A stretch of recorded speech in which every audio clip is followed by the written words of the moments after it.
और हम क्यों माने किसी की बातें? हम भाई, हमारा डायरेक्ट रिश्ता हमारे भगवान से, हमारे गुरुदेव से है। हम आत्मा है, वो परमात्मा है। आत्मा और परमात्मा के बीच में दलाल की आवश्यकता क्यों? किसी एजेंट की आवश्यकता क्यों? कोऑर्डिनेटरों की आवश्यकता क्यों? गुरु के परिवार की आवश्यकता क्यों? भाई, हमें क्या जरूरत आन पड़ी है उनकी? भगवान ने हमें क्या चीज नहीं दी? गुरुदेव ने हमें सुमरण नहीं दिया क्या? तीनों समय की आरती नहीं दी क्या? सत्संग नहीं दिया क्या? चिंतन मनन करने के लिए दिमाग नहीं दिया क्या? रोजी रोटी के लिए काम धंधा नहीं दिया क्या? उनकी महिमा के लिए शब्द बना के नहीं दिए क्या? मुंह में जुबान नहीं दी क्या? हमें गुरु के कलयुगी परिवार की, कोऑर्डिनेटर की आवश्यकता क्यों है? किस लिए है? यदि आपने अपने गुरु को परमात्मा के रूप में मान लिया, तो शब्द रूप में पहचान लिया है, तो त्रेता युग में भगत प्रहलाद के ऊपर कितनी आपत्ति आई, उसने किसी का सहारा नहीं लिया, किसी का भी सहारा नहीं लिया। अगर वो किसी का भी सहारा ले लेता तो परमात्मा उसकी रक्षार्थ नरसिंह रूप में प्रकट होके नहीं आता। गुरुदेव ने बताया, सिद्धम सिद्धा, डायरेक्ट अपने भगवान से कनेक्शन जोड़ो, बीच में कोई दलाल नहीं। उस प्रहलाद भगत की दृढ़ता को देखकर उसने कहीं अरदास नहीं लगाई, ना किसी कोऑर्डिनेटर के माध्यम से, ना किसी और के माध्यम से, ना किसी रिश्तेदार के माध्यम से। बस अपने भगवान पर विश्वास रखा उसने कि जो भी करेगा मेरा परमात्मा करेगा, और उसके विश्वास को देखकर परमात्मा खंबे से प्रकट हो गया। मीराबाई ने कोई अरदास नहीं लगाई किसी से अपने परमात्मा के अलावा, किसी से कोई रक्षा की गुहार नहीं की। उसके विश्वास को देखकर परमात्मा ने जहर को भी अमृत बना दिया।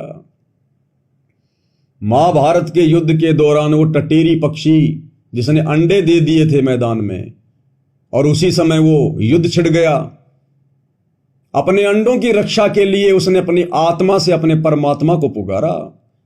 वो तो जानती भी नहीं थी कोऑर्डिनेटर कौन होता है, गुरु का बेटा बेटी कौन होता है, रिश्तेदार कौन होते हैं।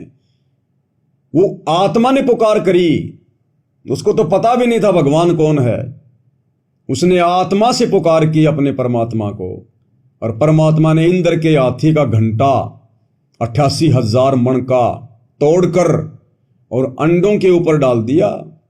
अग्नि बाण छूटे, करोड़ों योद्धा मर गए, जमीन भी राख बन गई अग्नि बाणों से, लेकिन उन अंडों को आंच तक नहीं आई, क्योंकि उन्होंने डायरेक्ट संबंध अपने परमात्मा से बनाया था। बीच में कोई दलाल, कोई एजेंट नहीं बनाया, जैसे वर्तमान में संगत कोऑर्डिनेटरों को, गुरुजी के परिवार को अपना एजेंट बना रही है, अपना दलाल बना रही है। उस कुम्हारी के आवे से जिसमें मटके पकाने के लिए उन्होंने आग लगा दी थी, और बिल्ली ने अपने बच्चे वहां पर रख दिए थे, और उसके बाद जब बिल्ली ने देखा कि भाई यहां तो बहुत भयंकर आग जल पड़ी और मेरे बच्चे तो अंदर हैं मटके में, उस समय कौन बचाने वाला था? उस बिल्ली ने क्या किसी इंसान से मदद मांगी? अपने दूसरे रिश्तेदारों के पास गई थी। उस बिल्ली ने आत्मा से पुकार की, परमात्मा से। वो कुम्हारी, उस कुम्हारी ने भी जब देखा कि बिल्ली रो रही है, चिल्ला रही है, वो भी समझ गई कि इसके बच्चे अंदर हैं, और भाई अब तो हमारे बस से बाहर की बात है। उस कुम्हारी ने भी अपनी आत्मा से, परमात्मा से पुकार करी। हिरण्याकुश राजा से पुकार नहीं करी।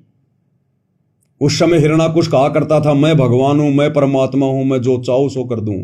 लेकिन कुम्हारी को पता था कि जो काम परमात्मा कर सकता है वो यहां का राजा भी नहीं कर सकता है, और अब इस बिल्ली के बच्चों को बचाना तो यहां के किसी महाराजा के बस की बात भी नहीं है।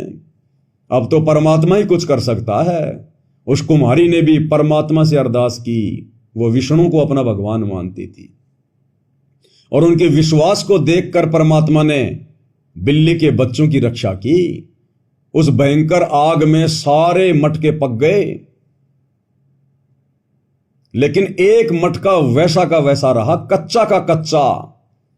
किसकी शक्ति से? भगवान की शक्ति से, परमात्मा की शक्ति से, गुरुदेव भगवान की शक्ति से। आंच भी नहीं आने दी। ये उदाहरण परमात्मा ने पेश किए आज से पहले। आज वर्तमान में आप और हम कलयुग की पिछली पीढ़ी वाले भक्तों को दृढ़ विश्वास करवाने के लिए कि अगर तुम मेरी शरण में रहोगे, पतिव्रता पद पे रहकर भक्ति करोगे, गुरु को परमात्मा मानकर भक्ति करोगे, किसी अन्य में कोई आस्था नहीं रखोगे, संसार से कोई उम्मीद नहीं रखोगे और मेरे वचनों में चलोगे, तो मैं भी उस कलयुग की बिचली पीढ़ी में अगर तुम्हारे ऊपर काल की तरफ से, तुम्हारे किसी पुराने संस्कार की वजह से अगर कोई संकट आना होगा, मृत्यु आनी होगी, तो तुम्हारी भी उस समय ऐसे रक्षा करूंगा जैसे महाभारत के युद्ध में टटीरी के अंडों की, उस आवे में बिल्ली के बच्चों की, जहर से मीराबाई की और हिरणाकुश अन्यायी राजा से परमात्मा ने भगत प्रहलाद की। इसलिए तो हम असुर निकंदर नमैनी में रोज पढ़ते हैं। हमारे विश्वास के लिए तो गुरुदेव हमें वो सारी बातें दे रहे हैं कि सतगुरु शरण शरणाई, शरण गए कछु भय नहीं व्यापे, काल जाल भय मिट जाई, रोग शोग छल छिद्र न व्यापे, सन्मुख न ठहराई, और जहर अग्नि तन निकट न आवे, दूरी जात रंगाई। जहर और अग्नि भी गुरुदेव कहते हैं मेरा भगत का बाल बाका नहीं कर सकती, जहर और अग्नि भी। इसलिए तो दास कह रहा था परसों के वीडियो में, गुजरात के अहमदाबाद में जो एयर इंडिया का विमान हादसा हुआ है, 241 लोग जल के मर गए जो विमान के अंदर थे।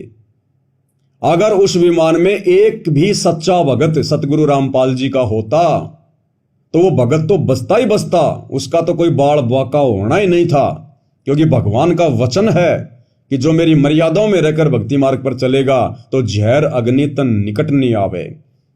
हो सकता है परमात्मा पूरे के पूरे विमान को बचा लेते, उस एक भगत के कारण परमात्मा उन सब की रक्षा कर देते, सब की रक्षा।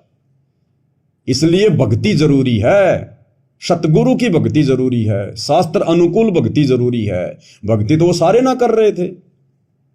उस विमान में जितने भी लोग सवार थे, कोई विष्णु का भगत था, कोई श्री रामचंद्र जी को मानता था, कोई श्री कृष्ण जी का था, कोई माता जी का पुजारी था, किसी ने प्रेमानंद को गुरु बना रखा था, कोई बागेश्वर वाले के जाता था, कोई अमरनाथ जाता था। बिना भक्ति के तो इस कलयुग की पिछली पीढ़ी में कोई आदमी रह ही नहीं रहा।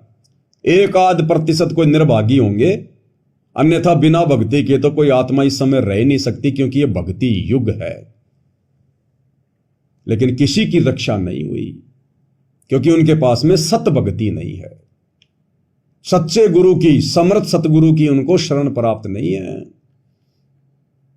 इसलिए दास कह रहा था अगर एक भी व्यक्ति उस विमान में सतगुरु का सच्चा भगत होता तो परमात्मा उसकी तो रक्षा करता ही करता, पूरे विमान के यात्रियों की भगवान रक्षा करता, पूरे विमान के यात्रियों की।